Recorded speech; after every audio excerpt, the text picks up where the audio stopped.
Good evening.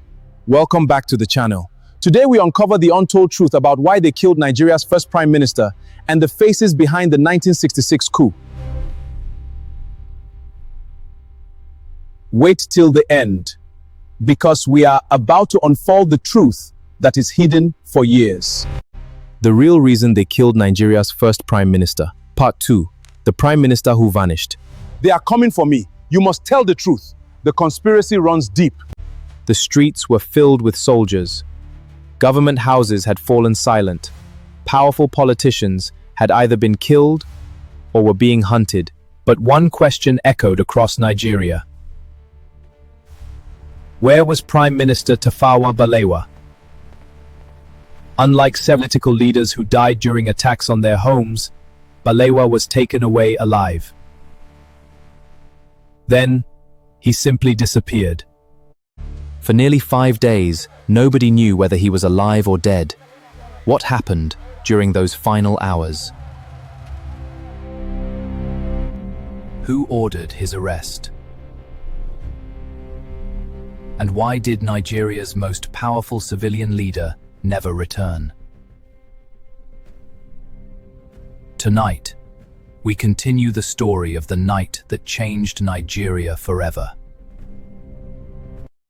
Before we go deeper in today's history, click on the button below to subscribe and turn on your notification button.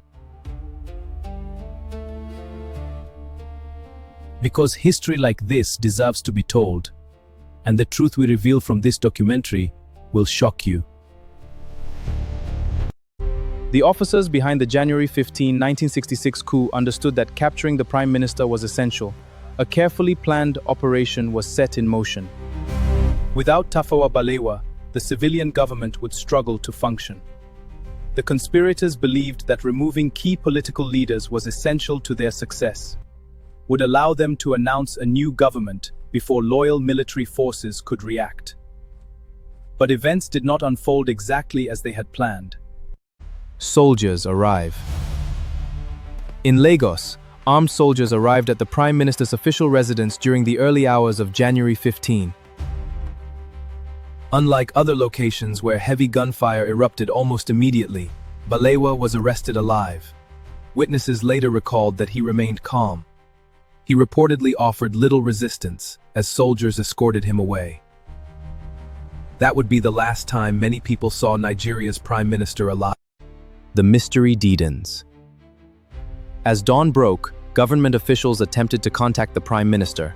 No response. Telephone calls went unanswered.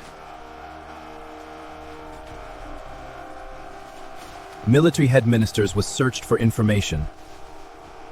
Rumors spread rapidly. Some claimed Balewa had been taken to negotiate. Others believed. Still others feared the worst. No one could confirm where he was. He's still not answering. This is chaos. We must act. Deploy the troops. While Balewa's whereabouts remained unknown, shocking news arrived from other regions. In Kaduna, Ahmadu Bello had been killed. In Ibadan, Samuel Akintola was dead. Finance Minister Festus Okotie-Eboh had also been killed live. The scale of the violence stunned the country. Within a single night, much of Nigeria's civilian leadership had been wiped. The coup begins to collapse. Although the conspirators had achieved surprise, they failed to secure complete control of the military. Many senior officers refused to support the rebellion. Across Nigeria, loyal military units began reorganizing. The officer who emerged at the center of this response was Major General Johnson Aguiyi-Ironsi. He coordinated loyal troops, restored communication with key commands, and gradually brought the situation under control. By the end of January 15, it was clear that the coup had only partially succeeded.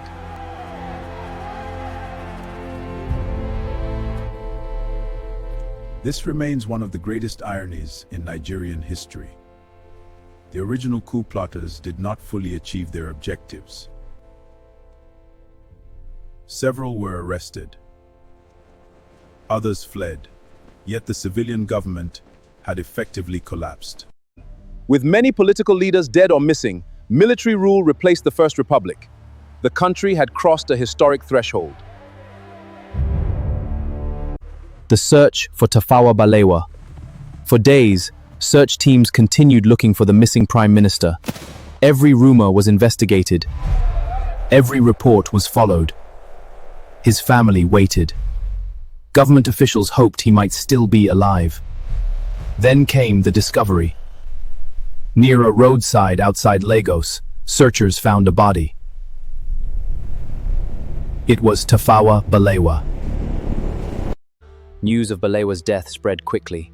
Across the country, people struggled to understand how a nation that had celebrated independence just a few years earlier had descended into political violence. For many Nigerians, the assassination marked the end of an era. The promise of peaceful democratic government had given way to military intervention and uncertainty. The questions that remain. Even today, historians continue to ask difficult questions. Why were these particular leaders targeted in region?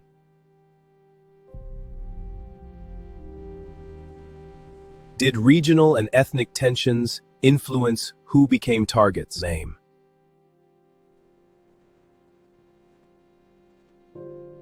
What role did dissatisfaction within the military play?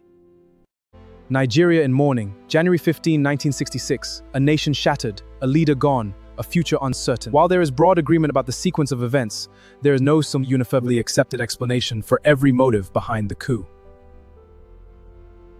Understanding those competing interpretations is essential to understanding Nigeria's history. The coup begins to collapse. The Prime Minister was dead.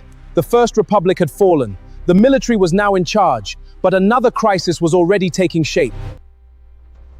Many Nigerians noticed that most of the politicians killed came from specific regions, while several prominent figures from other regions survived. Was that coincidence?